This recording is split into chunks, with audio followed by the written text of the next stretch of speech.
That night, my friend, the rain didn't so much fall as it seeped from the sky. A slow, cold breath from clouds so low you could almost taste their sorrow. Each drop was a whisper on the skin, a ghost finding its way through the weave of a coat, settling in that space between what you hope for and the quiet truth that some battles find you long after you've retired from being a hero. My dear Jake Miller stood by the window of his ranger station, the story of his 63 years etched into his face like rivers carving canyons. The coffee in his mug, a forgotten friend, had turned cold an hour ago, or maybe two. Time had become a thief like that, slipping away without a sound, leaving him adrift in rooms, wondering what purpose had led him there. Beyond the glass, the Cascade Range was a heart of darkness against a darker sky, and somewhere in that deep, silent place, a chord was struck, and it was wrong. He'd felt it whispering to him all day, a familiar ache between his shoulder blades, the same one that used to sing a warning of incoming fire back in '72. It's a strange and tender thing how the body holds on to memories the mind tries to bury.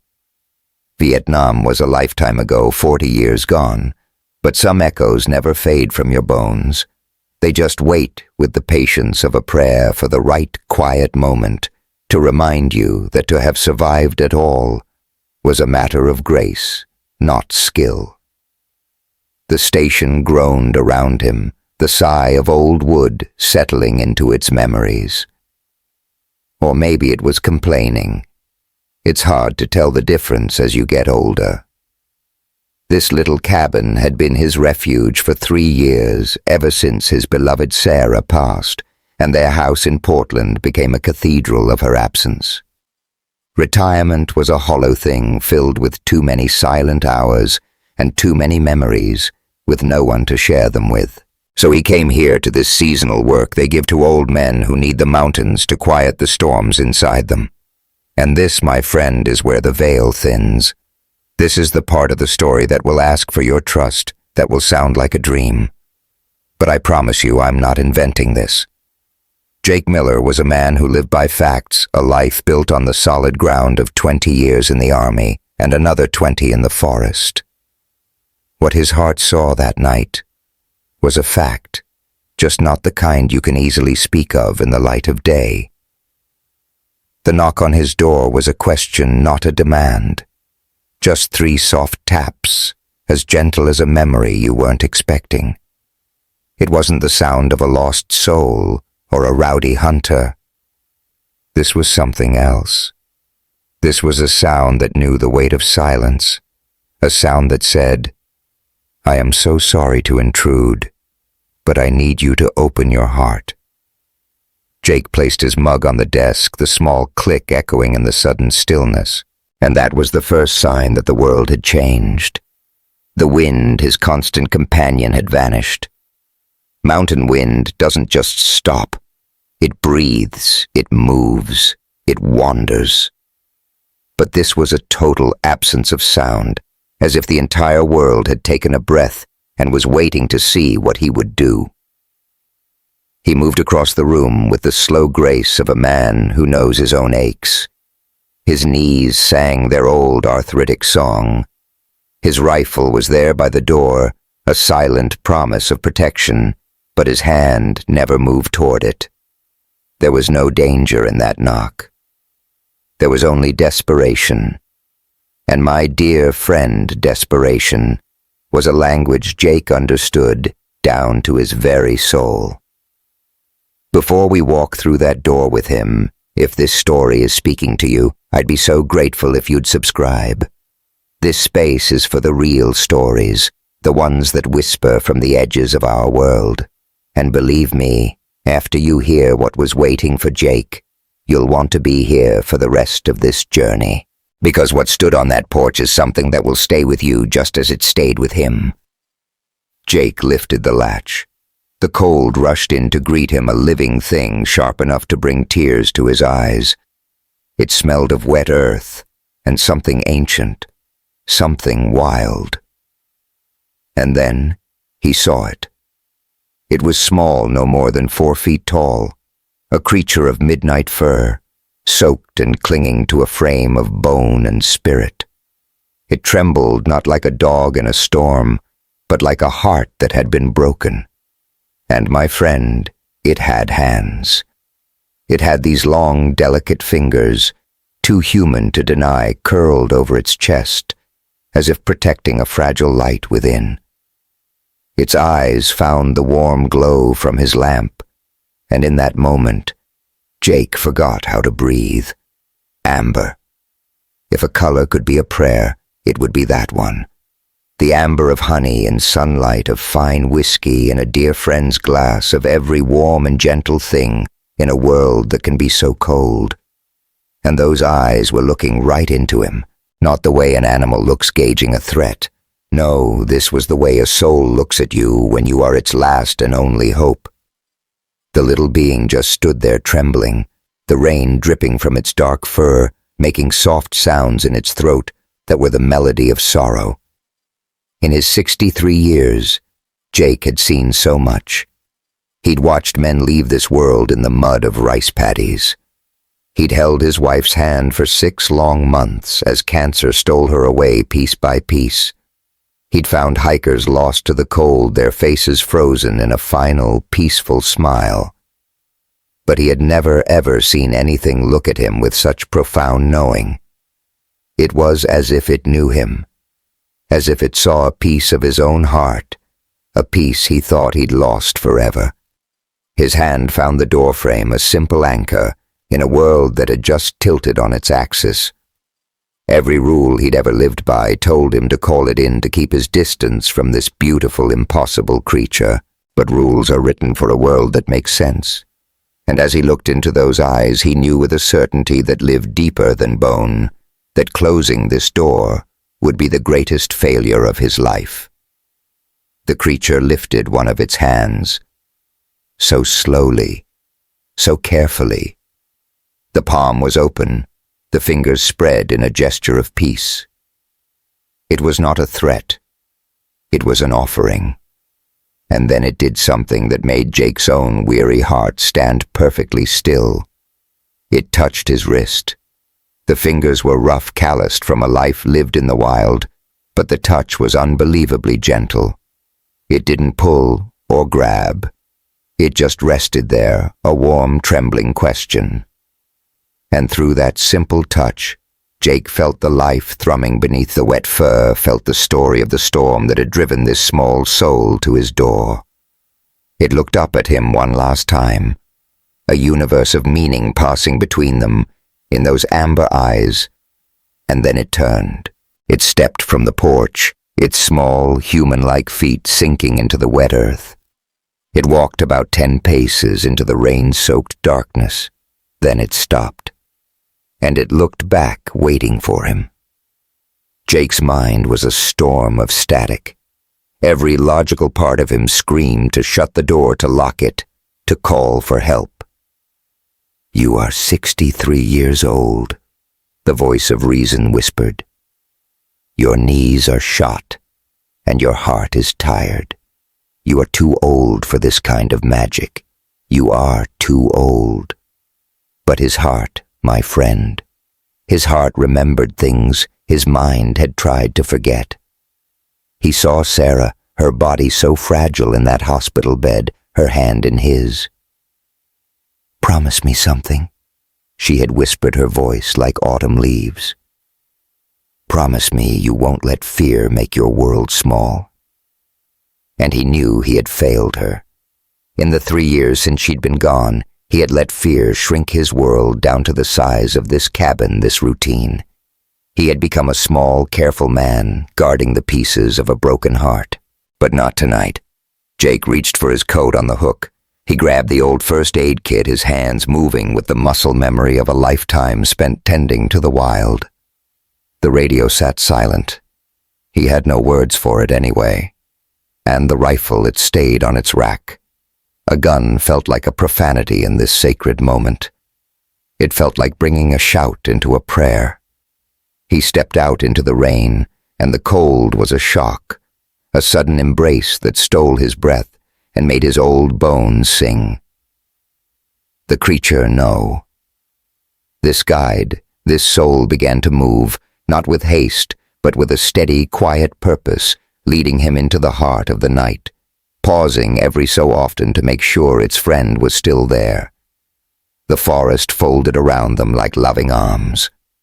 The ancient firs and hemlocks stood like silent witnesses in a cathedral built before time, the rain hissing through their needles like a forgotten hymn. His flashlight cut a small, trembling circle of light in the immense dark, and in it he saw the creature's back, its small shoulders hunched with a weariness he understood. The way it moved held a grace that was not of an animal, but of a being with a deep and profound purpose. The path grew thin, and though Jake knew every trail in this forest by heart, this one felt new, as if it were being drawn on a map just for him. Perhaps it was the darkness, or the way the trees seemed to lean in, listening to the sound of his heart. Or perhaps, my friend, some paths only appear when you are truly ready to walk them. His boots made soft sounds in the mud, a rhythm to his pilgrimage. Cold water traced a path down his spine, a chilling baptism. The cold was a serious thing now, the kind that could steal your life without you even noticing. For a moment he thought of turning back, but then his guide would pause and look back with those amber eyes, and Jake would hear Sarah's voice in the rain, and his feet would find the will to move forward.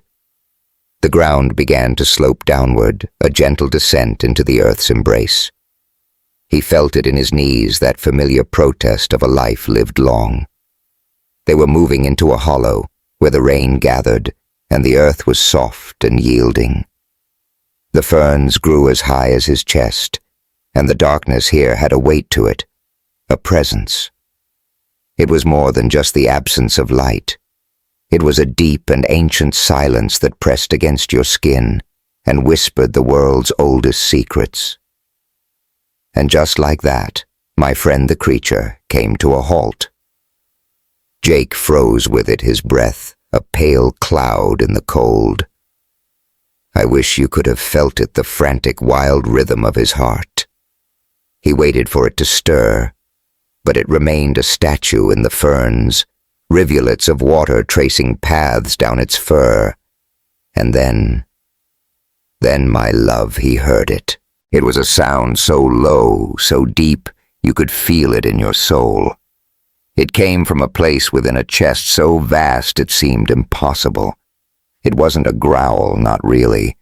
It was more like a breath given form, a warning whispered on the air, like the moment thunder pauses before it tears the sky apart. It came from just beyond the curtain of leaves, and before Jake could even think, his hand had found the light. And when the light sliced through the downpour, my friend, it illuminated something that made every fiber of his being cry out to flee. It stood at least 8 feet tall, perhaps even more. It's so hard to measure the impossible, you know. Its shoulders were so broad, they would have humbled a football player. Long arms reached past its knees, ending in hands so large they could have held Jake's head like a simple basketball. Its fur, black and slick with rain, clung to muscles that rippled with every breath. But oh, its eyes! They were the same amber as the little ones, but filled with an ancient depth, and in them Jake saw a reflection of something he knew all too well. It was fear, my love. But it wasn't a fear for itself. Its chest was a great bellows, each breath a plume of mist in the frigid air. It never moved to attack, never showed its teeth. He wondered if it even had them a thought. He quickly pushed away. It simply stood its ground, a guardian of the path, and a crystal-clear understanding settled over Jake. He had wandered into a story that was not his own. Then the little one darted forward, but not to Jake. It went straight to the larger being, clutching its immense arm and crying out with that same pleading urgency. The giant's head lowered to gaze upon the small one, and in that fleeting moment my dear Jake witnessed a language that transcends all words. It was worry. It was love. It was the sacred bond between a parent and a child. The small creature then turned its gaze to Jake, tugging on that great arm and pointing, not at him, but beyond him down into the dark hollow. And the sound that came from the large one then. Oh, my love, it was a sound that struck Jake deep in his chest, a low, fractured note of pure agony, the kind of noise that escapes when pain has shattered every word you know. You see, my friend, it was hurt. Jake's light followed that silent plea, and there nestled in the mud and ferns he finally understood. The creature's leg, bent at an angle nature never intended, was trapped beneath a boulder as large as a pickup truck. The autumn rains, as they always do, had conspired with the earth to shift the world, and this magnificent being had been caught, and its child had gone searching for help. And in all the world, my dear, it had found him. Before his heart could even argue, 20 years of military discipline took over. You learn to assess, to act, and to save the soul searching for another day. He moved toward it slowly, with his hands open and visible the way you would approach any wounded soul. The creature's gaze followed his every step, its breathing quickening. It could have ended him, you know. But it remained still, just watching him, and in its eyes he saw a silent question. A question that whispered, "Will you be the one who helps, or the one who runs away?" So Jake knelt in the cold, wet earth, and oh, how his old knees protested. He paid them no mind. The boulder was ancient granite pinning the creature's leg just above the ankle. Dark blood mingled with the rain, a stark stain against its fur. He could see the break, and when his light touched the wound, the creature flinched, and that soft wounded sound escaped its lips once more. Easy. Jake whispered, his voice a gravelly echo of 63 years of life. Easy now. And it grew still, as if truly listening. Jake couldn't help but wonder, my love, if it understood his words, or perhaps just the kindness in his tone. Or maybe it was something deeper, a silent current of understanding that flows beneath all language, where all that matters is the heart's intent. He looked from the great stone to his own worn hands, to the 63-year-old body that ached from the smallest of chores. He knew it was impossible. It was a task for a truck, a winch for 3 strong men with science on their side, not for one old man with aching knees and a heart that felt as fragile as a bird's egg. But then the little one nudged against his leg, a gentle but insistent touch. It looked up at him with those knowing amber eyes, and in that gaze, Jake understood everything. This was the moment his entire life had been leading to. Not the wars, not the medals, not even the beautiful life he and Sarah had shared. It was this choice, this silent plea from a creature asking him to become something more than he ever believed he could be. All right. He breathed a promise made to himself, to them, and to any god who might be listening to an old man whispering to monsters in the rain. All right. Let's see what we can do. He placed the flashlight down its beam, a small stage upon the stone. He felt its impossible weight and knew he couldn't move it alone. But then, a memory of his father surfaced, a farmer in Nebraska, before the dust claimed it all. His father had taught him about leverage, about the magic of a lever and a fulcrum. "Give me a place to stand," his dad used to say, "and I will move the world." His light scanned the darkness and found it a fallen pine log about 20 feet away, as thick as his own thigh. One end was soft with decay, but the other was strong. It was a chance, my love, a fragile, desperate hope that depended on his heart, not giving out, on the wood holding true, and on a dozen other miracles lining up just so. So he moved his body, screaming with every single step. The log was a stubborn, waterlogged weight, and he dragged it through the mud as the rain dissolved the world into a blur. And all the while the large creature watched him, its head turning to follow his struggle, while the little one stayed near, whispering soft sounds of what he could only imagine was encouragement. He set the log in place, wedging one end into a small crevice in the stone. He braced the other against a thick tree root, creating the very fulcrum his father had shown him 50 years before on a farm that now lives only in his memory. "This is going to hurt," he said softly to the creature. "I am so sorry, my friend, but it will." He had no way of knowing if it understood his words, but it didn't really matter, did it? Pain was inevitable, and the only kindness Jake could offer was to make it brief. He put all of his weight into it, but nothing happened. He tried again, driving with his legs until he felt something give way in his back. The log groaned and the boulder stirred maybe an inch. But it wasn't enough, my love. It wasn't nearly enough. And then the little one was beside him, pushing with all its might. He felt the balance shift just a little, but still it wasn't enough. The great creature made another sound, and he couldn't tell if it was a cheer or a farewell. It's funny, isn't it, how pain and hope can sound so much alike when you get right down to it. Jake gave it everything he had left. His vision swam with dark spots, his heart beating a frantic rhythm that filled his mouth with the taste of copper. He thought, so this is it. 63 years, all leading to this muddy grave. He pictured Sarah and wondered if she would have laughed at him. No, he decided. She would have understood that the things most worth fighting for are the ones that make no sense at all. And then, my dear, the boulder shifted. It moved. It rolled back a mere 6 inches, but it was enough. It was everything. With a sound that tore through the night, the creature wrenched its leg free, a sacrifice of fur and flesh, and crumpled into the soft cradle of the ferns. In a heartbeat, my dear, the smaller one was there, a flurry of motion and soft, keening sounds that spoke of a pain deeper than the physical tending to the wound, with hands too gentle to be of the wild. I collapsed against the log myself, my lungs afire, my heart beating a frantic rhythm. It had no business attempting at my age.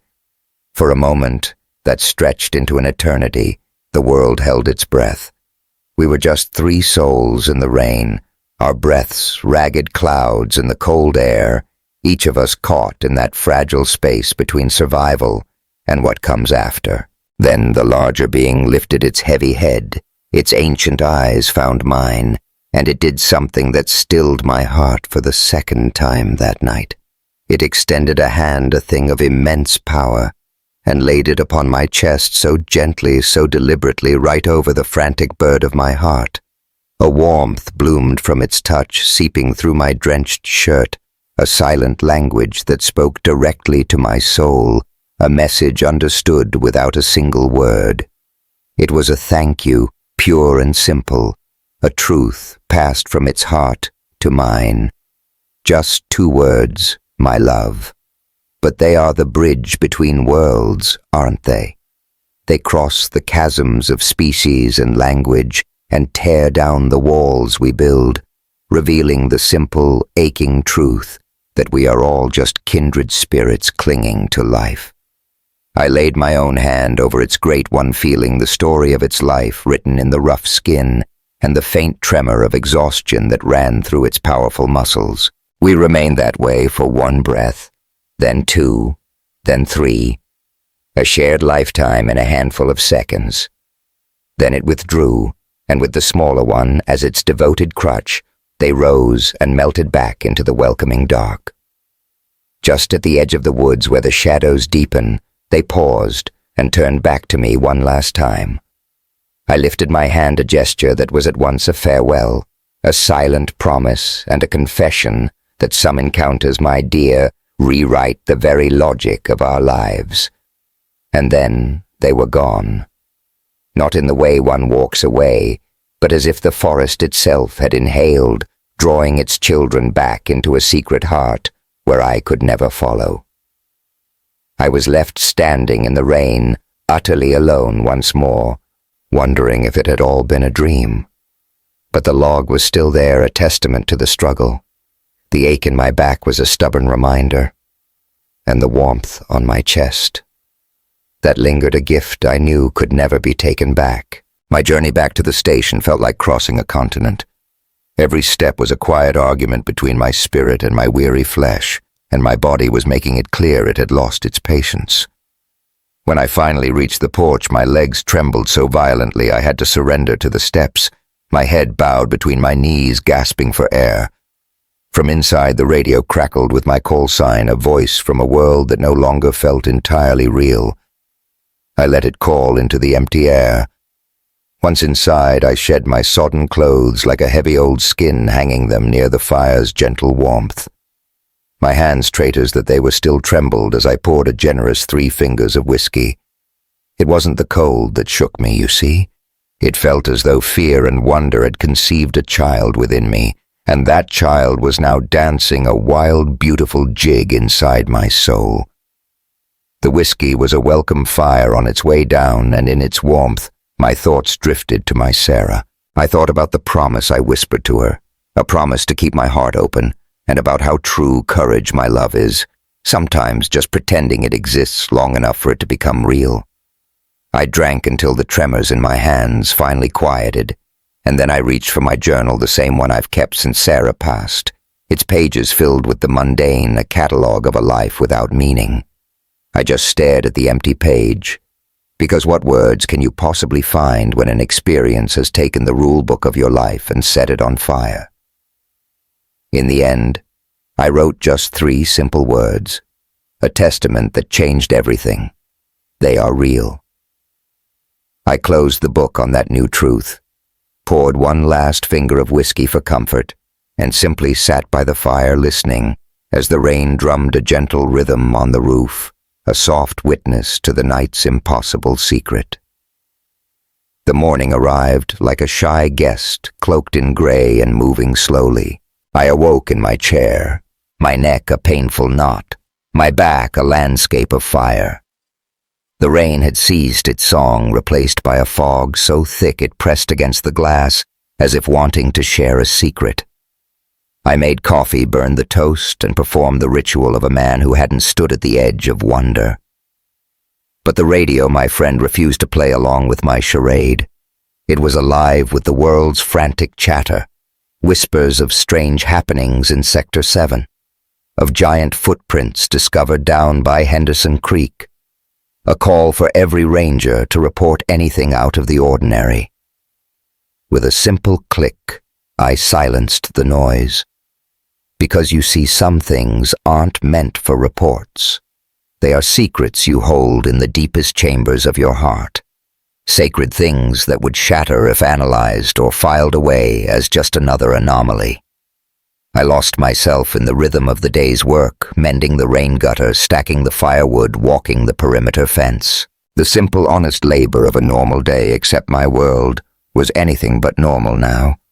Every shadow was a question that made me turn, every sound a whisper that commanded my attention. The forest, my love, was full of secrets, and I had just become one of them. 3 days drifted by then. A 4th joined them. The forest found its old rhythm, as did I, but we were both changed in ways no map could ever show. My journal entries grew longer, stranger, a desperate, loving attempt to capture the lightning of what I'd seen, what I'd felt, and what it all could possibly mean. And then, on the morning of the 5th day, a gift was left for me. It was waiting on my porch as I stepped out into the dawn. A perfect riverstone, smooth and dark gray, etched with a pattern that danced between the work of nature and the touch of a deliberate hand. Beside it, tucked into a crack in the floorboards, was a single maple leaf, impossibly fresh, its color the vibrant red of a beating heart. I picked up the stone, my friend, and felt its cool, solid weight in my palm. And I knew with a kind of certainty that lives deeper than thought that this was a gift. It was another thank you. It was a whisper on the wind, remember us. From that day on, it has never left my pocket. And on those quiet days when doubt, that old thief, tries to creep in, when the logical part of my brain whispers of hypothermia, or stress, or just an old man's lonely heart seeing ghosts in the shadows, I simply reach into my pocket, and the touch of that smooth stone reminds my soul of the truth. You see, my dear, some truths are too grand for proof. They ask only for a witness. And I, Jake Miller, had been a witness to a miracle. 2 weeks passed, 2 quiet weeks of reflection. Then a call crackled over the radio from the county sheriff, a request for any ranger in the northern sectors to help with a possible missing person. As I listened to the fragmented details, I found my hand reaching for my coat before my mind had even agreed to go. My heart, it seemed, had already made the decision. Her name was Rachel Lopez, a woman of 67 years, last seen 3 days prior, walking the Cascade Crest Trail with her beloved dog. Her family said she knew these woods like the back of her hand, but she hadn't made her usual call to check in. Her car sat waiting at the trailhead, a lonely sentinel with no sign of her or her companion. I pressed the button on my mic, the small click echoing in the quiet room, and spoke the words that felt like destiny. This is Ranger Station 7. I can be at the trailhead in 40 minutes. I acknowledged the call, my love, a familiar voice confirming they'd heard me. The county was sending their own, but they were a full hour away. I grabbed my pack, its contents, a prayer my hands knew by heart from years of this life. Flares first aid, a thermal blanket, tiny tabs to make water pure, and rope. The very same things I'd carried into 1,000 different heartaches, though none felt quite like the one I'd found in the rain just 2 weeks ago. That strange stone was still a secret weight in my pocket. I felt it as I closed the truck door, wondering if it was just a foolish hope I was carrying or something more. It didn't matter, you see. It was coming with me. The drive there was a journey through an ancient forest where sunlight tried to whisper through the canopy, but mostly lost its voice. October was giving way to November, and the woods held that sacred stillness, like the whole world was holding its breath for the first snow. I knew this place, my dear. I knew it like the face of someone I have loved forever. Every line, every scar where it had changed, and where it had always been the same. Rachel Lopez's little Honda sat all alone in the gravel lot. It was a newer car, so clean, with plates from Colorado. A sticker on the bumper whispered a quote from Tolkien, "Not all who wander are lost." It's the kind of thing people have to feel adventurous, but I've seen too many wanderers truly lost to find any comfort in the words. I checked her car, but it was locked tight.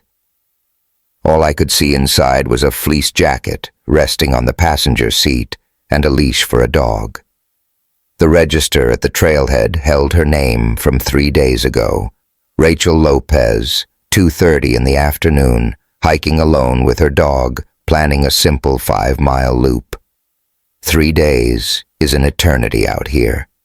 It means the cold has found you, that you're hurt, or worse. I've been doing this long enough to know the numbers, and numbers have no heart. With every hour that slips by, hope fades. After 3 days, you're mostly just hoping to bring a soul home, and if they are whole, you have to call it a kindness. The county team arrived just as they said they would. 4 deputies and a K9 unit with a beautiful German shepherd named Bear, who looked so ready to help. The lead deputy was a woman I'd worked with before, Sarah Thompson. No relation to my Sarah, but hearing her name always makes my heart stumble for a moment. She's in her mid-40s, so capable, with a look that has seen enough sorrow to know when to truly worry. "Jake," she said, her nod a question in itself. "Tell me what we're walking into." A woman 67 years old. She knows these woods, but no one's heard from her. 3 days in this cold. I let the sentence drift because she and I both knew how it ended. "All right. We'll follow the standard search pattern. We'll take the main trail, you take the Western Fork. Let's check in by radio every 30 minutes. If you find anything, I'll let you know, I promised. Even if it's just tracks, she added. Anything unusual. That word, my love, it just hung in the air between us. Unusual. My mind drifted to amber eyes in the rain, to hands that felt impossibly real resting on my chest, to the secret truth that the world is so much bigger and stranger than any of us are willing to believe. I'll let you know, I said again, my voice a little quieter this time. The Western Fork was a wilder path, a trail that demanded you pay attention. Tree roots reached up like grasping hands and rocks hid beneath the fallen leaves. Every few hundred yards I would stop, call out Rachel's name, and just listen. But the forest only offered me its deep silence broken by the lonely call of a crow high above. An hour into my walk, I found the first trace of her story. There were dog tracks in the soft earth, a medium-sized friend of maybe 50 pounds. They were running, not walking. You could see it in how the prints dug in deep at the toes, how far apart they were. And right beside them, boot prints, a woman's size, maybe 7s or 8s. They veered off the trail, heading down the steep slope toward one of the ravines. I brought the radio to my lips. Ranger 7. I've got tracks Western Fork about 2 miles in. They're heading off trail toward Harper's Creek. We hear you. Do you want backup? Came the reply. I looked down into that thick forest, the kind of place that just seems to swallow the light and any sound you make. My knees were already aching and my back still held a grudge from that boulder incident. But something about those running prints whispered a warning to me. The dog was either running from something or to something, and neither felt like a happy ending. No, I'm all right. I'll check it out and get back to you in 30 minutes. I followed their path down. The ravine grew steep so fast I had to half-slide my hands reaching for branches to keep my balance. My body kept reminding me that 63 years was too old for this kind of work. But then, my heart remembered the feeling of that creature's hand on my chest. Remembered the promise I made to my Sarah, and my feet just kept moving forward. The tracks ended where the water began. Harper's Creek flows all year, a rush of melted snow and spring water so fast and cold it can steal the life from you if you stay in it too long.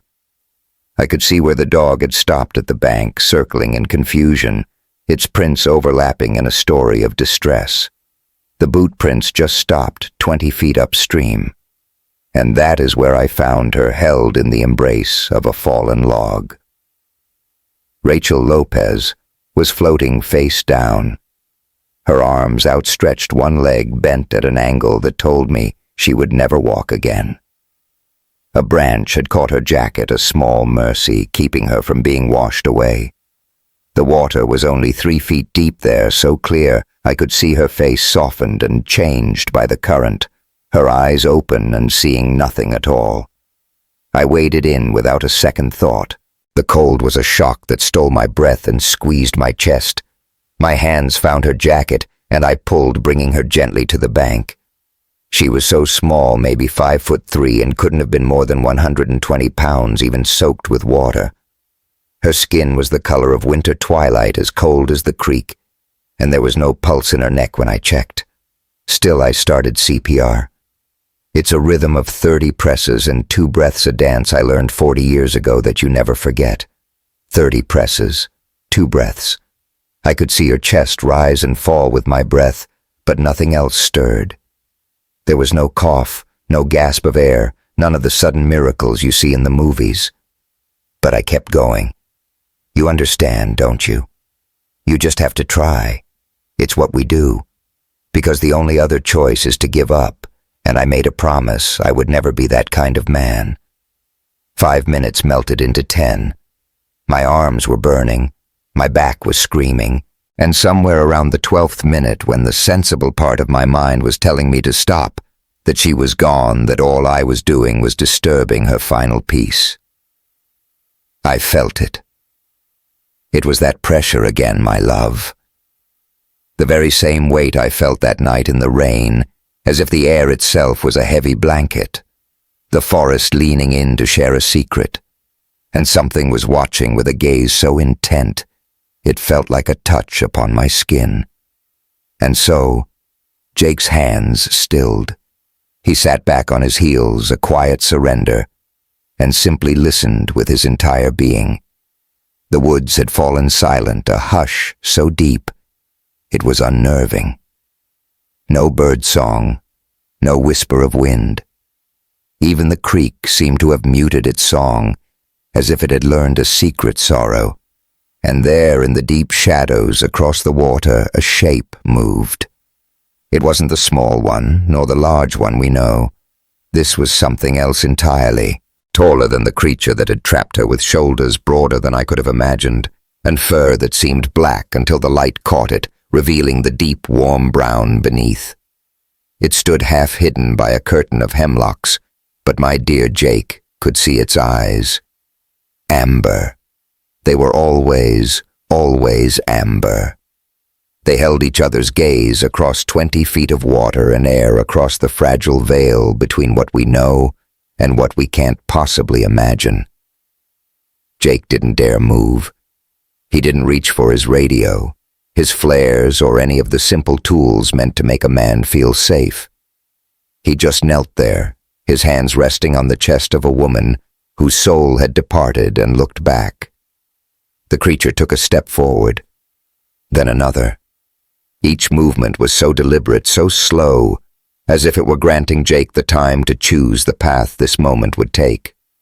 It reached the water's edge and paused, tilting its head in contemplation. And then, my love, it did something that stole the very breath from Jake's lungs. It knelt. It lowered its immense form until it was at eye level with Jake, its hands open and empty for him to see. And its gaze, so full of a strange tenderness, fell upon Rachel, upon her ashen face and unseeing eyes, and the profound wrongness of a body that should have been filled with life, but was not. Then its amber eyes returned to Jake, and it made a sound so low and full of question, and in that moment, Jake understood its heart. "Can you mend her? Can you bring her back to me?" "No." Jake whispered, his voice a rough, broken thing. "No, my friend, I can't. She is gone from this world." The creature tilted its head the other way, studying him with an ancient wisdom.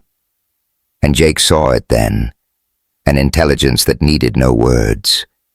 He saw understanding, and he saw a grief so pure it mirrored his own.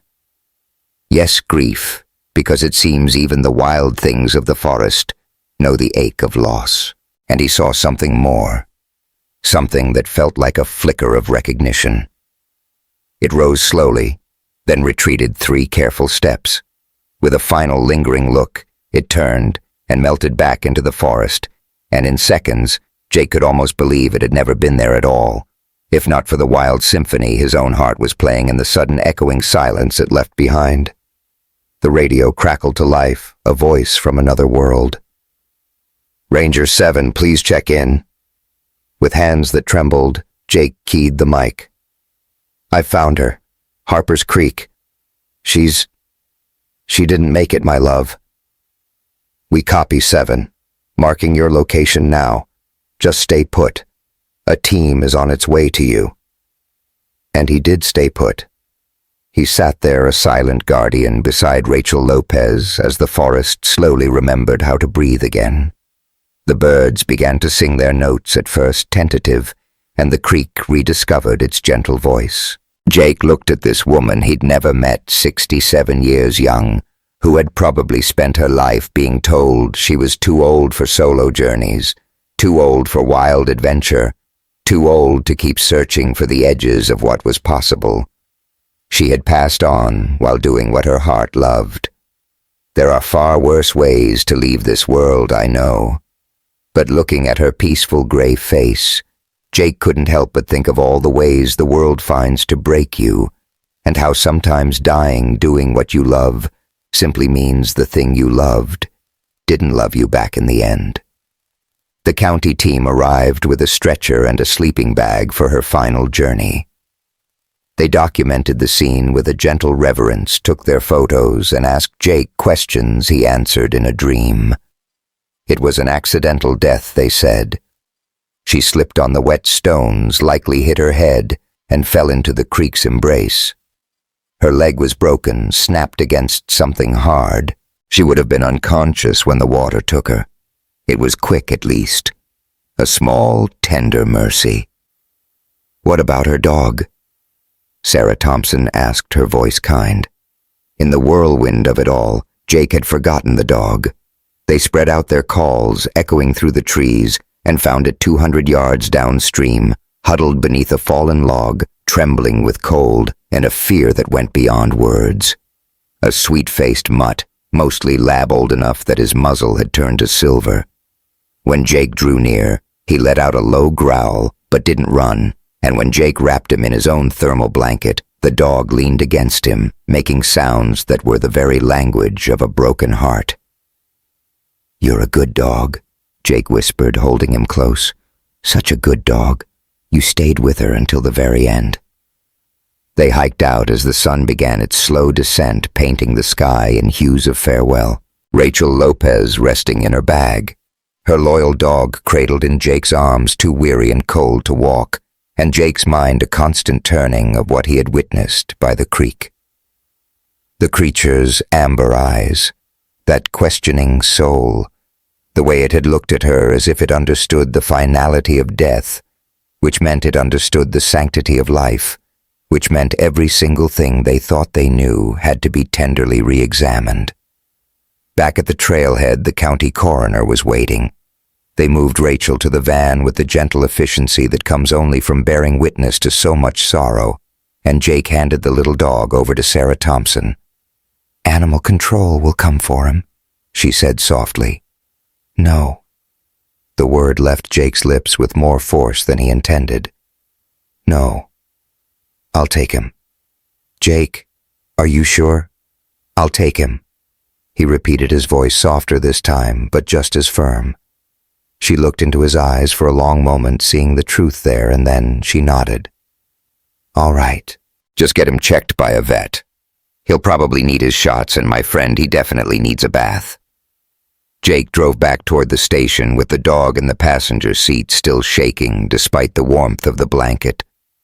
His old eyes fixed on Jake as if he were a lighthouse in a storm, as if looking away for even a second would cause him to disappear.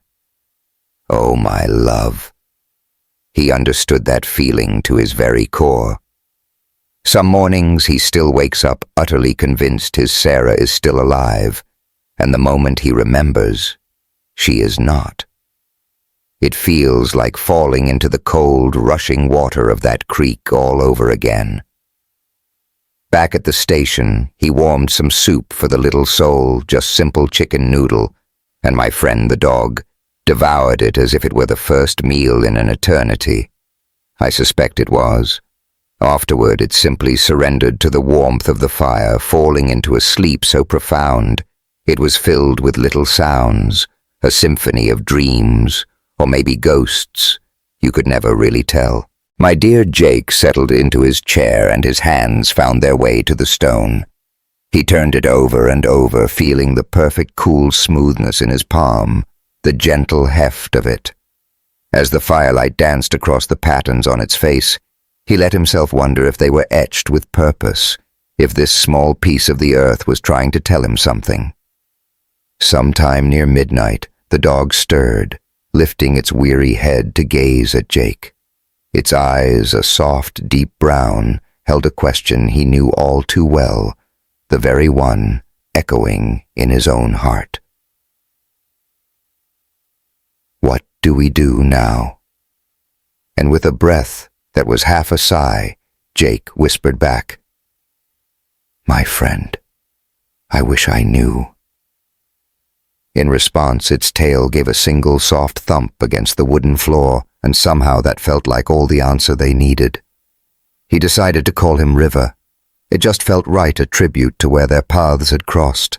In the week that followed, they found a gentle rhythm together, walks in the quiet morning light, meals shared in comfortable silence, and evenings lost in the flicker of the fire.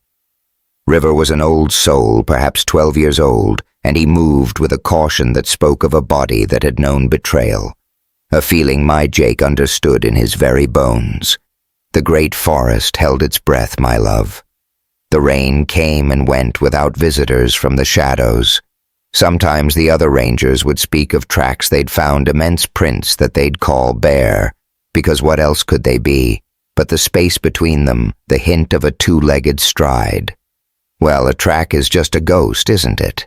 A memory of passage that can be anything you want it to be if you only look at it a certain way. But Jake didn't need to squint. He carried the truth of what he saw, of what he felt like a secret fire in his heart. He held it close, you see, because some truths are too wild for the world, and sharing them only changes the way people see you forever. It was 3 weeks after he'd found poor Rachel, and Jake was lost in the quiet ritual of paperwork when Sarah Thompson appeared at his door. She brought with her the scent of coffee and the weight of a file folder, placing both on his desk as she settled into the chair opposite him. "So," she began gently, her voice cutting through the silence, "we received the report on Lopez." Jake just looked at her.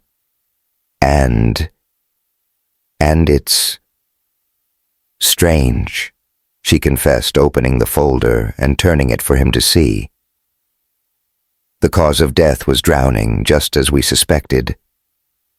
But there's more. The fracture in her leg.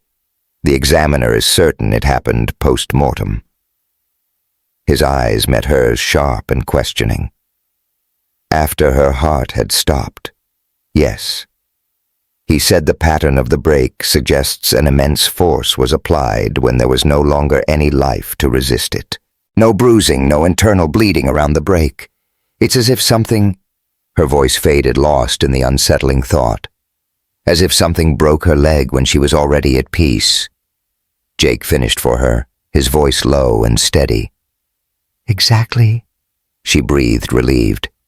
"And it makes no sense. The creatures of this forest, they don't do that. A bear might attack something that lives and breathes, but they have no quarrel with the dead."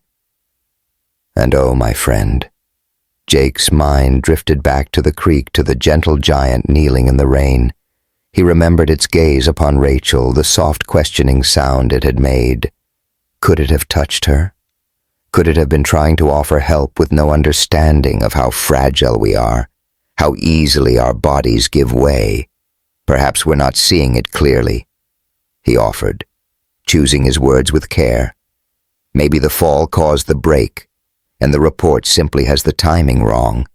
"Perhaps," Sarah conceded, though her tone was filled with doubt. "But there's one more thing. We found prints near where you brought her from the water. They were enormous, Jake. Truly enormous. Bear tracks." He said the words, a quiet, firm wall. "Maybe. Probably," she echoed. But then she leaned closer, her voice dropping to a whisper. "But Jake, you've been in these woods for 3 years. Have you ever seen anything out of the ordinary?" And there it was, my love, that word again. Unusual.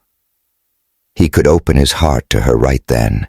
He could place the stone in her hand, tell her of the impossible rain, the moving boulder, the gentle hand that pressed against his chest.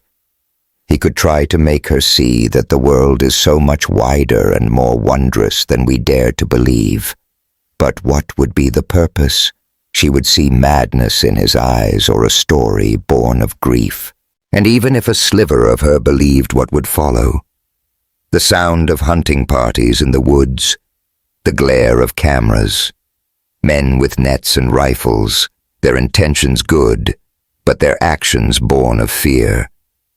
No, some sacred things are protected only by the silence that surrounds them. "Only bears," Jake replied softly, "and visitors who forget the trails are wild.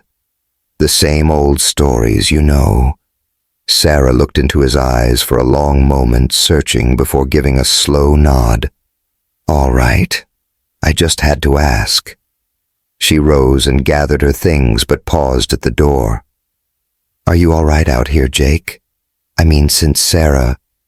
3 years is a long time to be alone with your thoughts." "I have a dog now," he said, the smallest hint of a smile in his voice.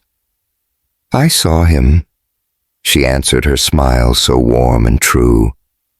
"That's good, Jake. Everyone needs a soul to look after." When she was gone, Jake sat in the deepening quiet, his coffee forgotten, with River's dear head resting on his knee. The old dog looked up at him with those trusting brown eyes, and Jake gently scratched behind his ears. "Yeah," he whispered, stroking the soft fur. "Every single one of us needs a soul to look after." And then, my dear, the snow came. It began as a whisper, just flurries dancing in the air, but soon it became a deep and solemn promise. 6 inches fell overnight, then another 4, until the roads were merely a memory, a suggestion beneath a world of white. My days were spent in a rhythm of clearing paths, tending to the station's gentle hum, and watching the forest wrap itself in a profound, silent beauty. Oh, how River adored the snow. You would have smiled to see him playing like a pup again, his gray muzzle a stark contrast to his youthful heart. As I watched him leap through the drifts, I felt a forgotten warmth spread through my chest. It was joy. I had to search for the word "my friend." I'd almost forgotten what it looked like on a living thing. In the quiet of the nights, I turned to my journal, a silent confidant. The entries grew longer, my friend pages filling with the shape of my wonder, my questions, my fumbling attempts to grasp what I had seen. I tried to sketch them. Oh, such clumsy drawings, for my hands were never meant for art to capture the light in their amber eyes the way they held my gaze. But I failed. Some truths, I'm learning, refuse to be held by ink and paper. I was writing on one such night, the fire whispering its secrets, and River softly dreaming, when a knock echoed through the silence. My hand froze above the page. River's head lifted his ears, alert, but no bark escaped him.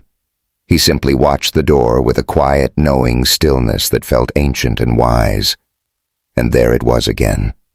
3 soft taps against the wood, so gentle, and somehow, my friend, so familiar. I set my journal aside.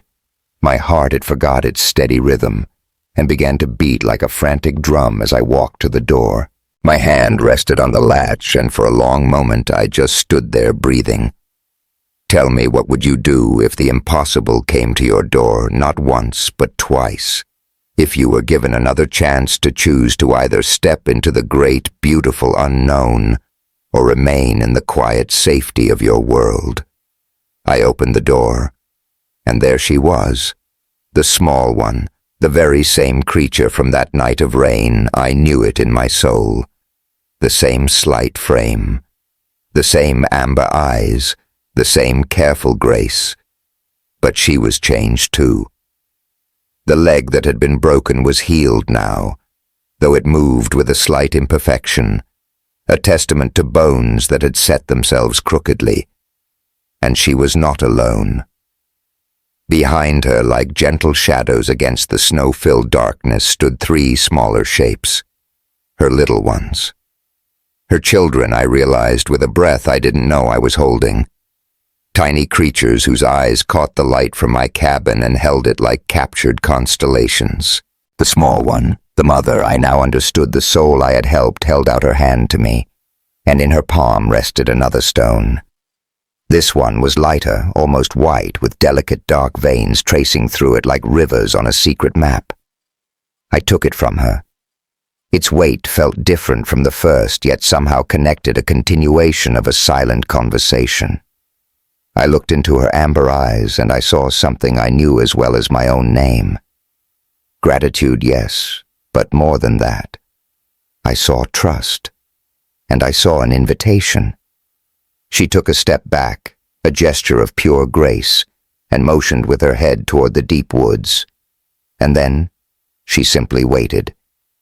River came to stand beside me, his tail giving a slow, steady wag.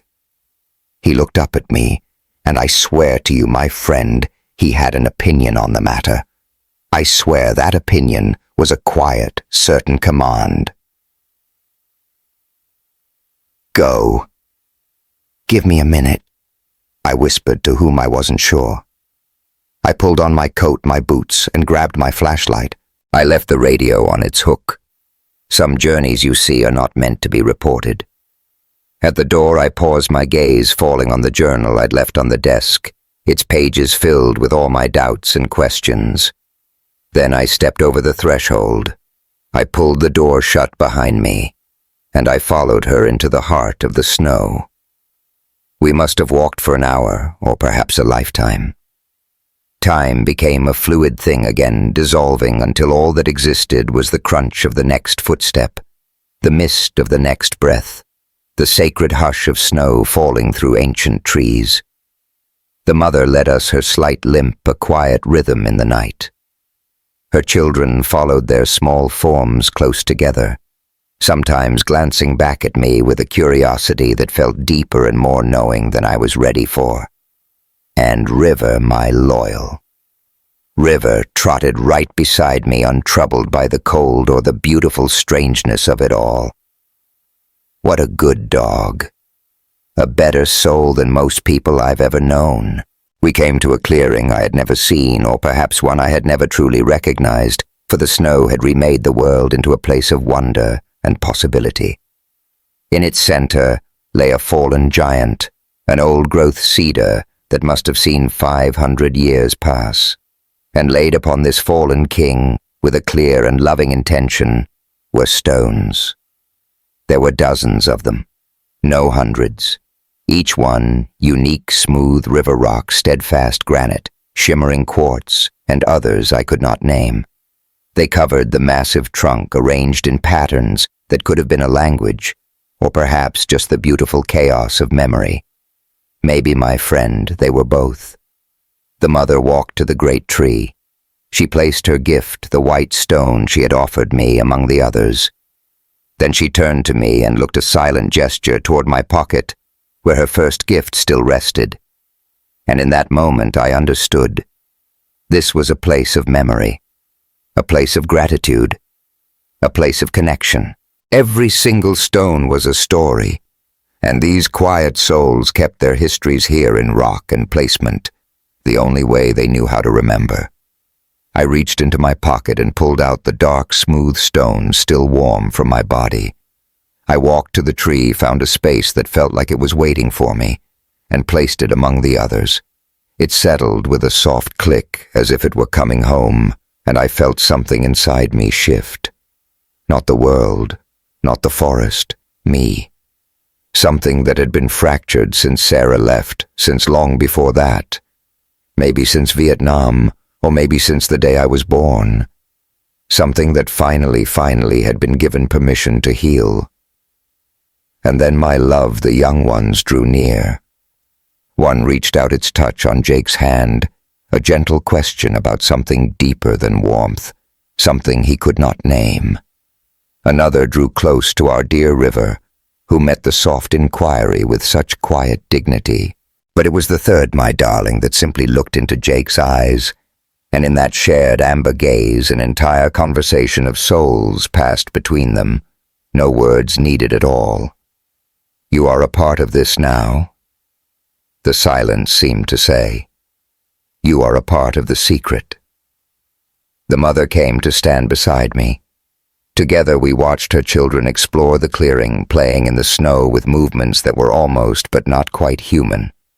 River joined their game, and the sight of my old dog playing with these young wondrous beings made something in my chest crack open and spill warmth all through me. "Thank you," the mother said. My head turned so fast my neck ached.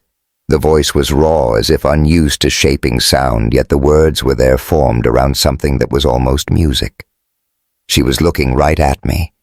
Her mouth had moved, and those 2 words had emerged as clear and as stunning as a prayer in the winter air. "You can speak." Jake whispered the words, feeling clumsy and small. Of course she could. She had just graced me with her voice. A little. Her hand drifted to her throat. "It is hard, but my heart thanks you. For..." Her gesture was a silent poem for her leg, for this sacred clearing for her children, for everything. "You are so very welcome." We stood in a shared silence as snow fell like a blessing her little ones played, and River found his voice a true bark for the very first time I'd ever heard it chasing after a snowball, or perhaps a fleeting dream. "They harm us," she confided, her voice a soft echo of ancient sorrow. "Humans, to see us is to want us gone. But you..." Her touch on my chest was a whisper of trust in the very same spot his hand had rested. "Your heart is different." "I'm just old," Jake said, a soft smile on his lips. "Too old to be afraid of things just because I don't yet understand them." "Not old," she corrected with a gentle certainty. "Wise." Jake let out a soft breath of a laugh. "Is there really a difference?" "Yes." She spoke it as a truth, and I believed her. "Age is only the turning of years.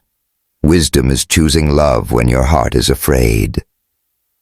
We stayed in that hallowed clearing until the little ones grew weary, until River returned to my side, panting and content, until the snow had covered our tracks and made the world a clean new page. She walked with me to the edge of the woods, a silent farewell hanging in the cold air. "Come back to this place," she whispered. When your soul needs a friend, come back." "But how will I ever find my way back to you?" Her hand returned to my chest, a gentle anchor. "The heart knows. Follow your heart." And then, like a dream at dawn, she and her young ones faded into the forest, as if they were never there at all.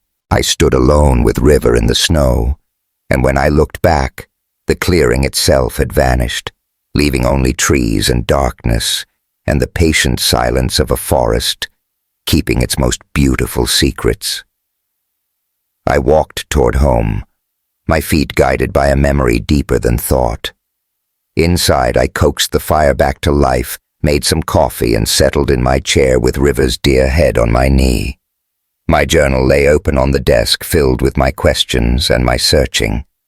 I read the old words, turned to a fresh page, and after a long, quiet moment, I wrote a new truth. Some things are not meant to be explained. They are only meant to be witnessed. They ask only for a heart brave enough to say yes when the universe knocks on your door at midnight and asks if you are willing to truly see. I closed the book.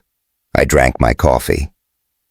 And when morning came, gray and cold and promising more snow, Jake Miller woke up different.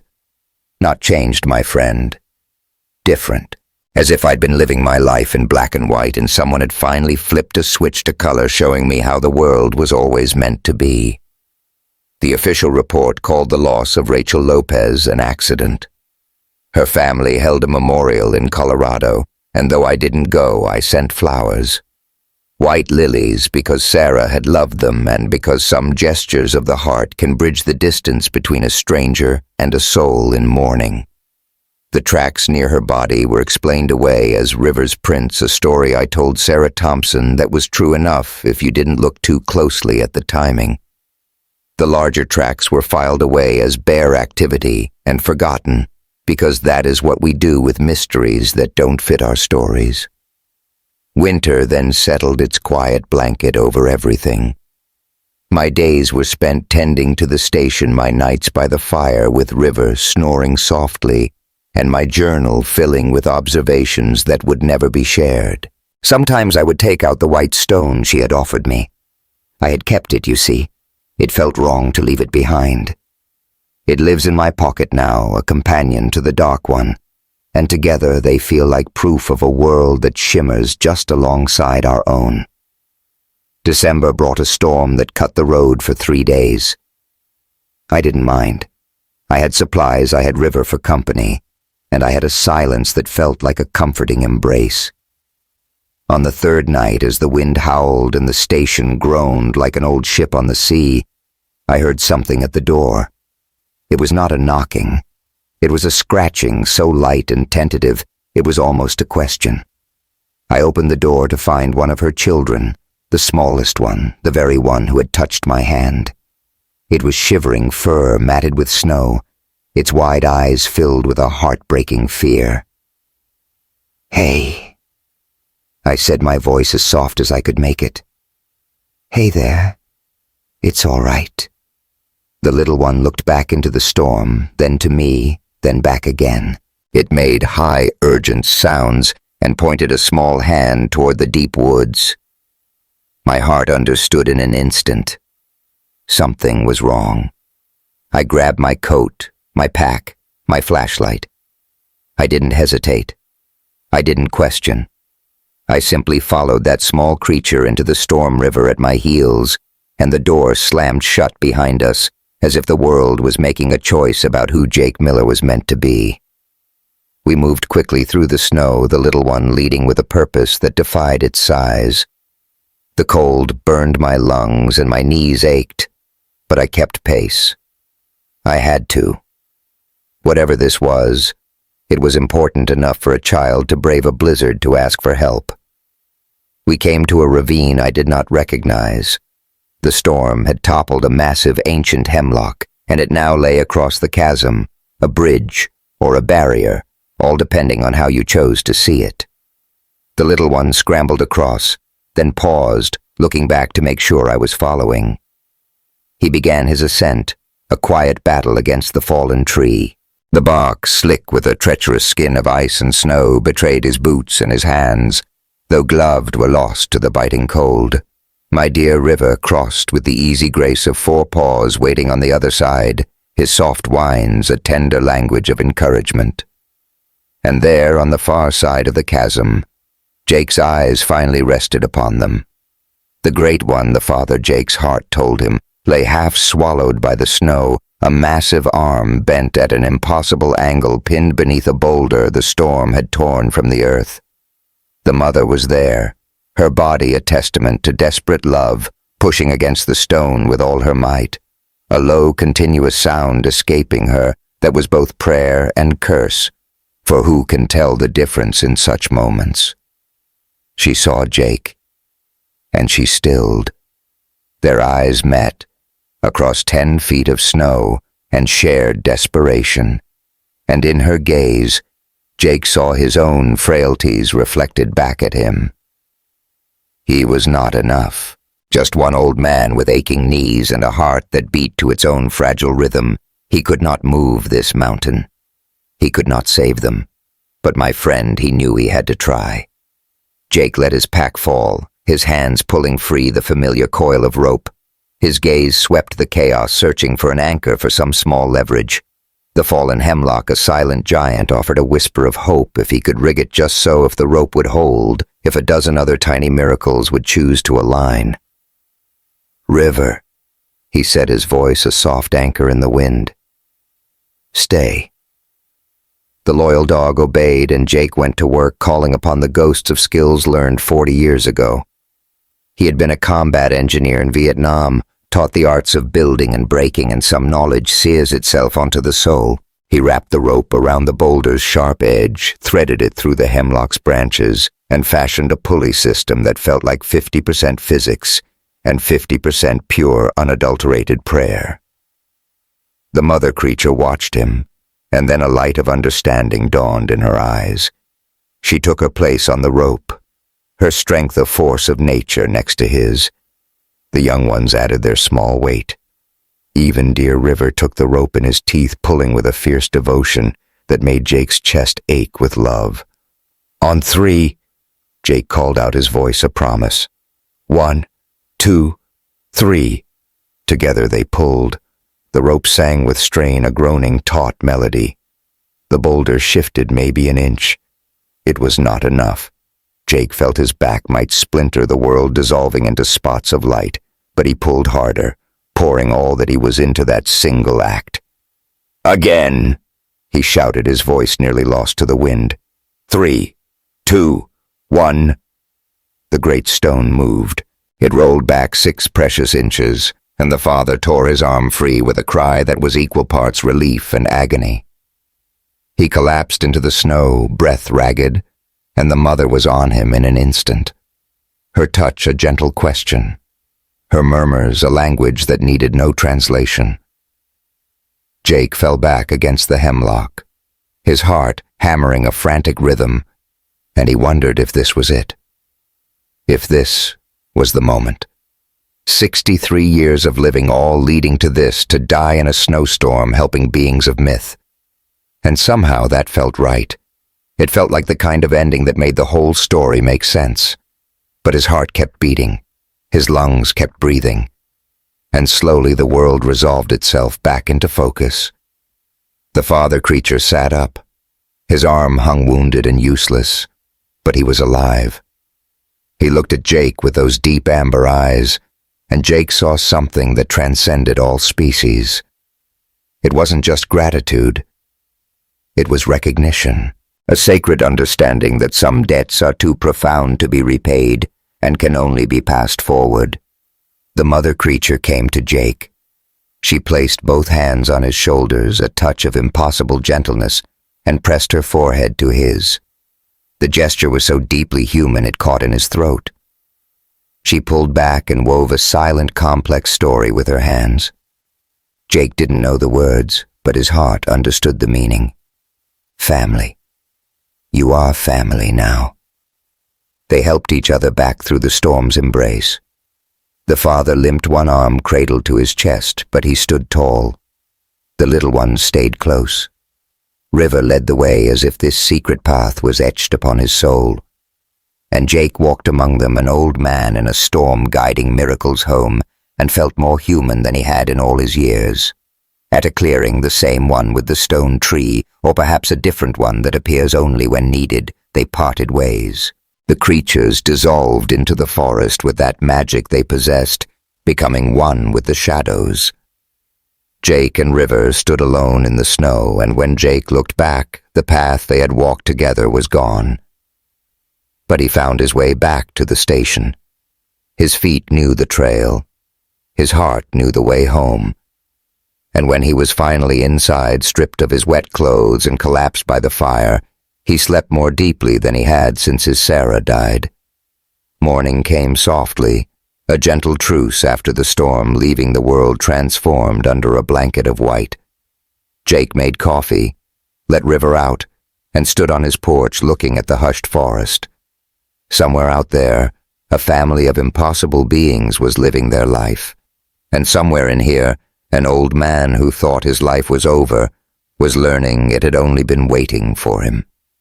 He spent that day writing, not in his journal that was for questions and observations. This was different. This was a letter, to whom he wasn't entirely sure, perhaps to his daughter should she ever wish to understand the man he had become. Perhaps to his Sarah, though he knew she already understood. Or maybe it was a letter to himself, a tangible thing to hold when doubt crept in like the cold. To the dear soul who finds this. There are wonders in these woods. I know you may not believe this. I wouldn't have before. But I have seen them. I have helped them. And they have helped me. I need you to understand this one important truth. They are not monsters. They are not animals. They are simply different. They are just trying to survive in a world that fears them the same as any of us. I am writing this because I am 63 years old, and I understand the nature of time. I know I will not be here forever. But these beings, these beautiful creatures, they matter. They deserve to exist without fear. They deserve a place to live their lives in peace. If you are reading this, I am likely gone. And if you have seen them, if you have been granted the sacred privilege of meeting them, then you face a choice. You can tell the world, and then you must watch what happens, Watch the hunters come. Watch the scientists. Watch the end of something rare and precious. Or you can keep the secret. You can be the witness who does not testify. You can protect them with your silence. I know which choice I have made. I hope with everything I am that you make the same one. With all my heart, Jake Miller. He sealed the letter, a final whispered confession, into an envelope and tucked it into his desk drawer, a secret kept beneath his journal. It was insurance, perhaps, or a legacy, or maybe both. Then my friend, he returned to the rhythm of his life, to walks with River, to the steady maintenance of the station, to evenings warmed by the fire. It was a strange peace, finding the ordinary in the heart of the extraordinary, and somehow it felt like coming home. January arrived with a cruel biting cold. A flu took hold of Jake for a week, and his only solace was River curled against him for warmth. Two souls weathering the misery together. When he finally recovered, he felt weaker, older, more intimately aware of his own mortality, and the promise of spring suddenly felt like a hope that might never be fulfilled. February, in its quiet way, brought another ranger to the station. She was a young woman, maybe 30, fresh from her training, and so very eager to prove her worth. Her name was Ashley Garcia, and she wore that look of certainty that people have when they believe the world can be understood entirely through books. Jake gently showed her the ways of this place. He taught her how to file the reports where the kindest trails lay and which paths grew treacherous under a weeping sky. He remained professional, a helpful guide, keeping a careful distance. But sometimes, in the quiet moments, he would catch her watching him, as if she were trying to read the silent stories etched upon his heart. "Have you ever seen anything strange out here?" she asked one evening. They were sharing coffee at the station river, resting at Jake's feet as the sun bled slow and orange across the peaks. "Strange in what way?" he asked, his voice a gentle calm. "I don't know," she confessed. "Just unusual. Everyone in town speaks about this area as if it holds ghosts." Jake sipped his coffee, the warmth a small anchor as a universe of memories unfolded within him. He considered how to answer his mind, filled with the glow of amber eyes, the memory of a hand on his chest, and promises whispered in the sacred hush of snow and silence. "Just bears," he said finally, his voice soft. "And tourists who don't know any better. It's the same as anywhere else." I don't think she was convinced, my friend, but she let the silence answer for her. A wise soul, that one. She knew when to ask and when to simply wait. That night, long after she had returned to her own station, Jake sat with his journal and wrote a single thought. "I am teaching her how to see without telling her what to look for. Some lessons cannot be spoken, my love. They can only be lived." March brought the great thaw. The snows wept into the earth. The creek sang a roaring hymn, and the forest awoke in a sudden breathtaking explosion of green that makes you understand why people have always worshipped the wild. Jake turned 64 with no fanfare, just the company of River, a cup of coffee, and a sunrise that painted the peaks in gold. His forest family came to him once during that thaw. All of them, even the father, his arm healed, crooked but strong. Each member of the family carried a single stone, adding it to the growing collection at the base of the great tree. Then they stood with Jake in a deep shared silence, watching River play with the little ones, and Jake felt a sense of completeness he hadn't known since his dear Sarah had gone. "You are well?" the mother creature asked her, English now, more practiced, more fluid. "I'm old," Jake said the words, a simple truth. "Not too old," she replied, her voice a gentle comfort. "But I am getting there," he confided. She reached out and touched his chest, that familiar sacred gesture. "Your heart is strong," she whispered. "Your heart knows what matters." "Yeah," Jake breathed, his voice quiet as the forest around them. "Yeah, I suppose it does." They parted with the silent understanding that some goodbyes are not final. They knew the forest was vast enough to hold them all, human and creature, old and young, those living fully and those preparing for the great journey beyond. And they knew that the bonds forged in darkness and desperation can sometimes hold more truth than those made in the easy light of safety. April was a month for mending. Jake fixed the roof, replaced rotted boards, and restocked the station's supplies. Ashley would stop by sometimes, helping with the heavy lifting, and Jake found to his own surprise that he liked her company. She asked good questions and listened more than she spoke. She reminded him of the man he once was at that age before war, and loss had carved away all the soft parts of him. "Do you ever get lonely out here?" she asked one afternoon as they stacked firewood under River's watchful gaze. "Sometimes," Jake admitted. "But being lonely is different from being alone.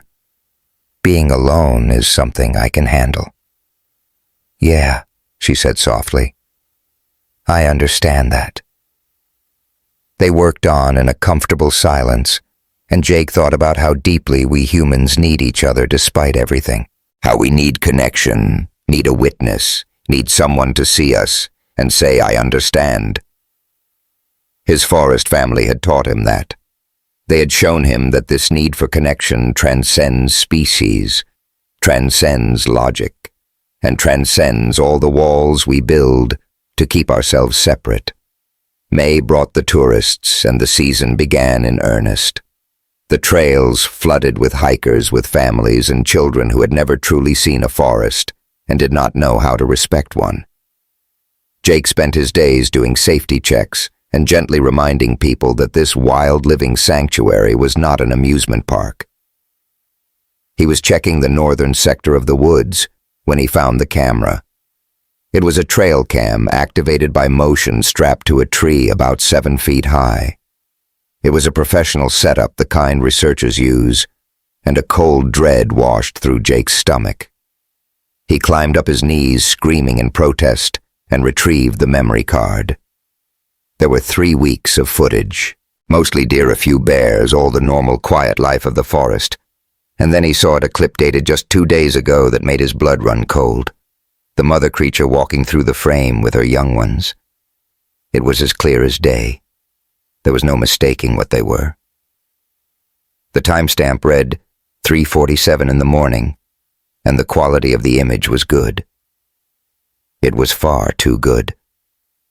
Jake slipped the memory card into his pocket and took down the camera, my friend carrying them both back to the quiet of the station, where he spent a full hour poring over every last frame, his heart hoping there was nothing more. And there wasn't. Just that one single clip. Just a whisper of proof that could change everything. He built a fire in the old wood stove, a small secret ceremony, and fed the memory card to the hungry flames.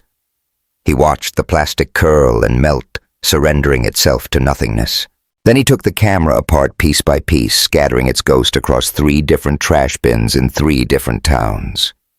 He knew someone would come around asking about their equipment, filing some official report. But all they would ever find was a quiet, firm ranger who didn't take kindly to strangers planting their unblinking eyes on federal land without a word. That night, sleep was a stranger to Jake as he lay there, his mind tracing the edges of exposure. He thought about what would happen if the world knew. These beautiful creatures would become target specimens, proof of a magic that science had forgotten. They would be hunted or caged or studied until the very soul of them was gone. In the quiet dark, he made a promise to the moon. He couldn't let that happen. He simply wouldn't.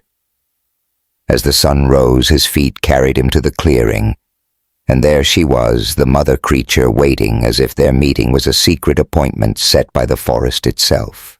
"Someone's looking for you," he said, his voice a low confidence. "They put up a camera. They saw you." In her eyes, a universe of fear bloomed in an instant so clear and so terribly real. I destroyed it. Jake continued his words, a bomb. But they'll come back. You have to be so careful now. Be like a shadow, stay away from the trails. Let the night be your cloak. She gave him a slow, deep nod of understanding, and then her hand found his chest again, speaking a silent language of gratitude and trust that he felt in his very soul. You protect us. She whispered the words like rustling leaves. I try, he answered with all the truth in his heart. Why? She asked, her gaze searching his, asking the simplest, most profound question of all. And Jake thought about it all. About Sarah and the ghosts of Vietnam, about Rachel Lopez and every single choice that had paved the road to this moment. He thought about how life is just a series of choices, and those choices become the story of who we are. Because it's the right thing to do, he said at last. Because you matter. Because this world already has enough shadows in it, and I won't be one of them. She studied his face for a long, quiet moment, and then she did something that caught his breath. She embraced him. A real true hug, her arms wrapping around his weary shoulders, pulling him close. She smelled of rich earth and pine and a wildness older than time, and Jake hugged her back, this old man holding a miracle, feeling the warmth of tears on his cheeks that he didn't bother to hide. When they parted, she looked into his eyes and said, You are a good human. The world needs more of your heart. The world needs more of yours too, he whispered back. Maybe, she mused, her voice soft. Maybe the world just needs to understand. Yeah, Jake breathed. Maybe that's all any of us really need. June arrived like a soft sigh, and with it the end of Jake's contract. The Forest Service wanted him to stay. He was good. He was quiet. He was reliable. But as Jake held the paperwork, he felt a gentle shift inside him, a deep knowing that this season of his life was over, and to stay would be to hold on to something that was ready to be set free. So he gave his 2 weeks' notice. He walked Ashley through the secrets of his sector. He packed his life into a few boxes, and there wasn't much. 3 years, and what he had to show for it was a loyal dog, 2 small stones, and a universe of secrets he would carry with him always. His last day dawned warm and clear. Ashley threw a little get-together at the office. There was cake and coffee and a plaque for his service. Jake smiled and shook all the right hands and said all the right things, but his heart, my friend, was in the forest. It was in the clearing, saying the only goodbye that truly mattered. That evening, he and River made the walk to the clearing one last time, both of them moving with the slow, gentle rhythm of age. And they were all there waiting for him. Not just the family he knew, but others, a whole tribe gathered in the fading light, a silent, loving farewell committee. The mother creature. His first friend stepped forward. She held a bundle wrapped in leaves, carefully tied with a delicate vine, and placed it in Jake's weathered hands. A gift, she said softly, for when you need to remember. Jake's fingers trembled as he unwrapped it. Inside were dozens of stones, each one a different shape, a different soul. He knew then that this was their library, their history. Their stories were kept not in books, but in the feel of stone, their placement, and the sacred spaces between them. Thank you, he said, his voice breaking on the words, and he let the emotion flow freely. No, she said, her voice a gentle comfort. Thank you. You taught us that humans can be good. We will not forget this lesson. The young ones, growing so fast, came forward then, and each one touched his hand in a gesture of love and respect. The father placed a hand on Jake's shoulder, a touch full of careful strength, and one by one, the others came, this family he never knew he had, who knew his story, because it had been told in gestures of kindness and the silent language of stones. And there they stood, as the sun bled across the horizon, a circle of beings human and otherwise all breathing the same evening air, all standing on the same sacred earth, bound together by choices made in the dark, when doing the right thing had asked for everything they had. When the night finally claimed the sky, the creatures melted back into the forest like whispers returning to their source. The mother was the last to fade away. She lingered, her gaze meeting Jake's, and in those deep amber eyes, he saw the fleeting truth of his own existence. He saw the silent understanding that this was truly goodbye, that their paths, having beautifully converged, must now part. And that was all right. That was the way of things. Some connections, my dear, are not meant for a lifetime. They are meant to illuminate the exact moment they exist. Be safe out there, Jake whispered into the quiet. You as well. Live a long life. Live a good one. I'll give it my best. That is all any of us can ever do. And then she was gone, and Jake stood alone with River in a clearing that would be reclaimed by the forest come morning. But it was here now, and that was enough. My friend, that was everything. He walked back to the station, his heart a vessel of sorrow and gratitude. He loaded his truck, said his farewell to Ashley, who held him tight and made him promise not to be a stranger. Then he drove away from Pine Ridge Station with River in the passenger seat, 2 smooth stones in his pocket, and a universe of memories wrapped gently in leaves beside him. The road carried him west, a long ribbon unfurling toward the coast, toward a little town where a cabin he'd never seen awaited him. He was looking for a quiet place, a sanctuary where an old man and an old dog could live out their days in peace. The road wound through sleeping mountains and hushed valleys, and Jake drove slowly, with no sense of urgency, watching the world drift by like a reel of memories he was lovingly releasing. His heart turned to thoughts of Sarah. He remembered her words, a gentle plea not to let fear make his world small, and he reflected on the 3 long years it took to learn how to be big again. Not loud or overbearing, but big in the way that matters, with a heart big enough to care, a spirit big enough to help, and a soul brave enough to choose connection over the illusion of safety. The cabin was a humble place, just 1 bedroom with a porch that gazed out at the water. Jake unpacked his few earthly possessions, setting the stones upon the windowsill where the morning sun would greet them, and hung his coat by the door. River, his faithful friend, explored every corner, his tail wagging a rhythm of pure contentment. That night Jake sat on the porch with his coffee and his journal.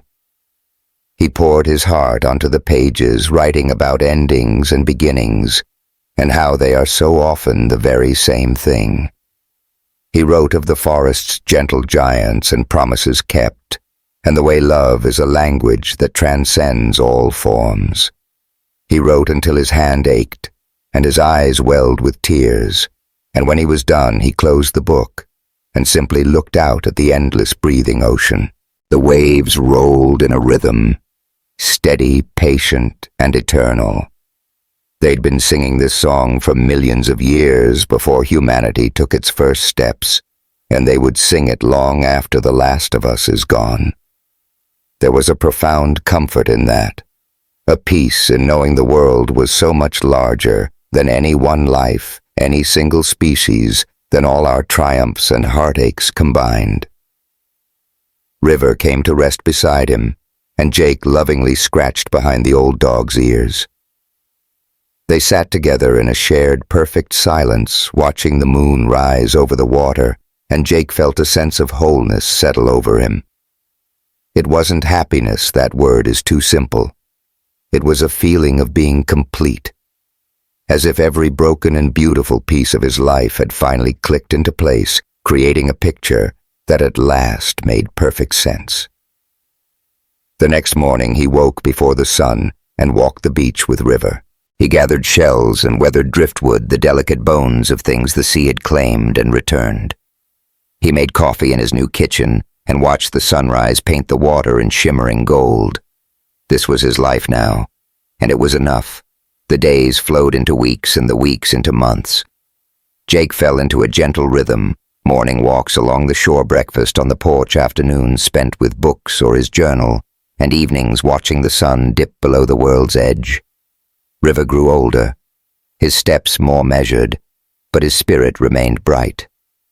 Some nights Jake would take out the 2 stones and arrange them on the table, trying to understand their silent story. He never quite deciphered their language, but he knew the act of listening was what was truly important. He thought of the creatures often. He'd send his hopes out to them, wondering if they were safe, if the young ones were growing strong, and if the mother ever remembered the old man who had tried to help. He hoped she did. He hoped his life had meant something beyond the small confines of his own story. Ashley would call sometimes. She'd earned her permanent ranger position and was doing wonderful work. She once mentioned seeing some unusual large tracks, but she had the wisdom not to push when Jake gently steered the conversation away. He smiled when he thought of her. Such a smart kid. Maybe she'd figure it all out one day, and maybe she wouldn't. Either way, he trusted her to make the right choice. He had faith in her heart. September ushered in his 65th birthday. Jake marked the day quietly, just himself and River and a little cake from the store. He wasn't lonely. He wasn't sad. He was simply aware that time was a river and that most of his journey along it was now behind him. That was the night the dreams began. They were not nightmares. They were something else entirely. He would find himself in the forest, walking through trees that glowed with a soft internal light, and the creatures would be there. They would speak to him in voices that were a beautiful blend of his own and Sarah's and every person he had ever loved. They told him stories with stones and gestures, and in that dreamscape he understood every single word. He would wake with the feeling that he hadn't been dreaming at all, but had visited a place that was truly real, a place that existed in the gentle seam between our world and the next. The dreams continued a nightly pilgrimage to the same luminous forest, to the same wise creatures, with the same feeling of being gently called home. Jake didn't question it. He didn't try to explain it away. He simply accepted that some things are far too beautiful for human understanding. In October, 1 year to the day since he had opened his door to a creature in the rain, Jake woke to find that River had passed away in the night. He was peaceful, curled up beside the bed with no sign of pain. It was just old age, finally winning the race. It always wins. Jake buried his dear friend on the hill behind the cabin under a pine tree that smelled of the forest he so loved. He built a small marker from driftwood and stones, and he cried for the first time since Sarah had gone. He cried for his dog, for his wife, for every loss that collects in a heart, over 65 years, until you feel you are made more of memory than of the present moment. But beneath the weight of his grief, something else stirred. It was gratitude. He'd been blessed with 3 good years with River. He'd been given the gift of companionship when he was sure he would be alone forever. Some gifts, my friend, are only temporary, but that doesn't make their light any less real. He scattered the stones from the creatures around River's grave. It felt right. It felt like he was closing a circle that had opened in the rain on that night when his entire world had changed. That evening, sitting on the porch alone for the first time in what felt like a lifetime, Jake came to a decision. He took out the letter he had written, the one addressed to whoever might find it, and read it through one more time.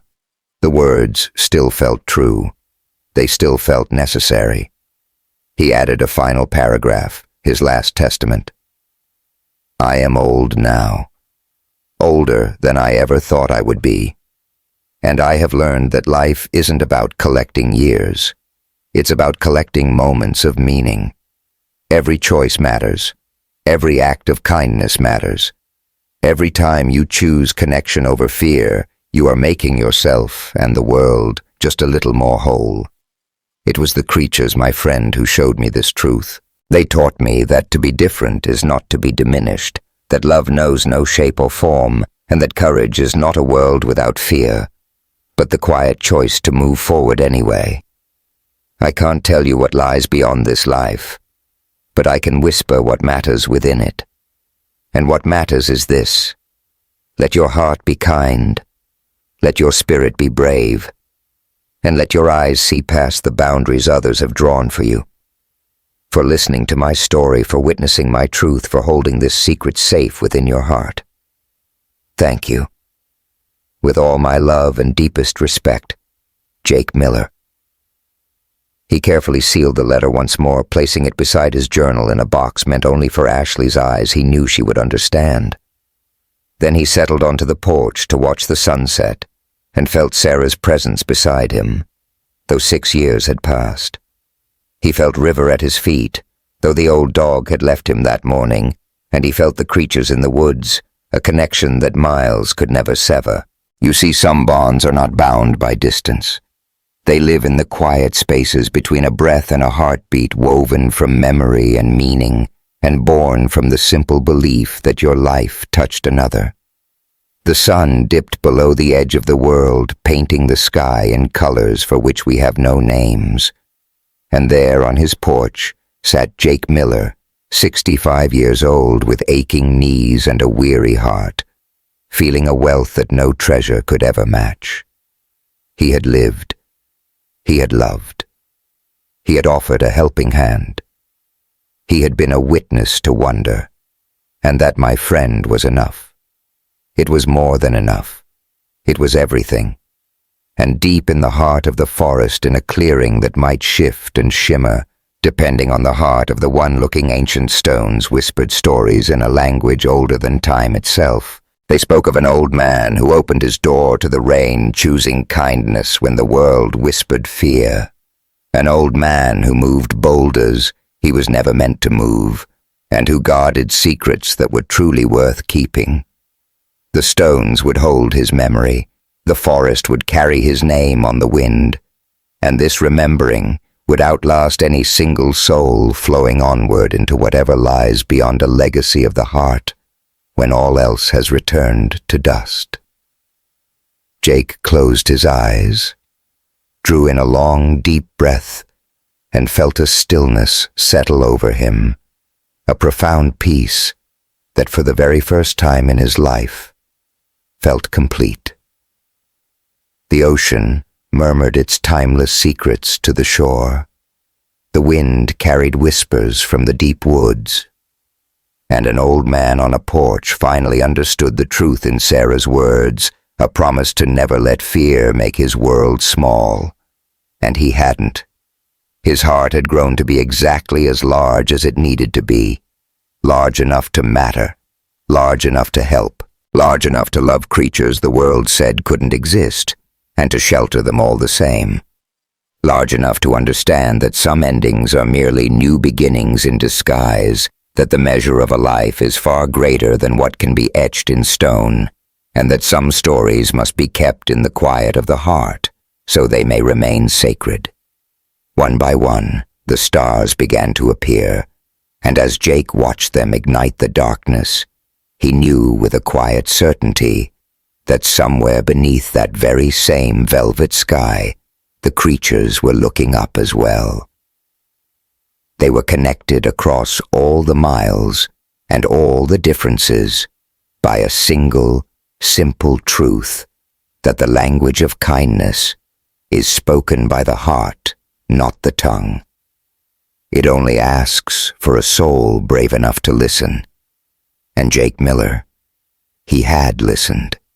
He had heard, and he had answered the call. That was his story, that was his truth, and that was the one thing worth remembering when everything else had faded into silence and stone.